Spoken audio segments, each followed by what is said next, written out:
Panitia Pengawas Pemilihan Panwasli Aceh melaporkan dugaan pelanggaran kode etik anggota Komisioner Komisi Independen Pemilihan KIP Aceh, Dewan Kehormatan Penyelenggara Pemilu DKPP. Laporan DKPP tersebut menindaklanjuti atas laporan yang diadukan oleh Partai Aceh yang diwakili oleh Suadi Sulaiman atau lebih dikenal dengan panggilan Adi Lawung beberapa waktu lalu terhadap KIP Aceh atas dugaan pelanggaran kode etik yang dilakukan KIP Aceh saat tahapan Pilkada Aceh 2024.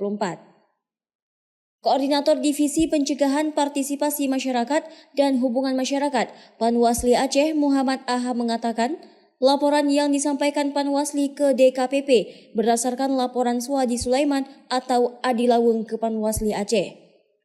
Kemudian Panwasli melakukan kajian. Usai melakukan kajian, laporan tersebut disampaikan secara daring atau online ke DKPP.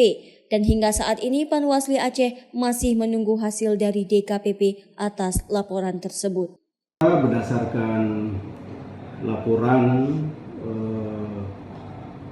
dari Suwaidi yang kerap disebut Adi Lawung, berdasarkan laporan itu kita terima berdasarkan kajian dan rapat pleno kami pada tanggal 4 Oktober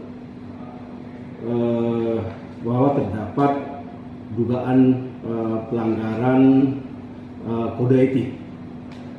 Nah, kemudian setelah itu, setelah kita lakukan rapat pleno, kemudian pada tanggal 5 kita ada daftar secara online karena tindak lanjutnya demikian ke DKPP, sehingga sudah di akhir tanggal 5, setelah menjelang tanggal 6 barangkali baru selesai kita urus semua berkas-berkas yang dibutuhkan sesuai dengan undang-undang DKPP.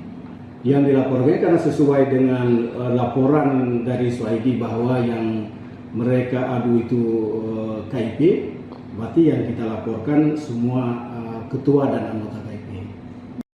Dari Banda Aceh, Lala Nurmala melaporkan untuk Puja TV.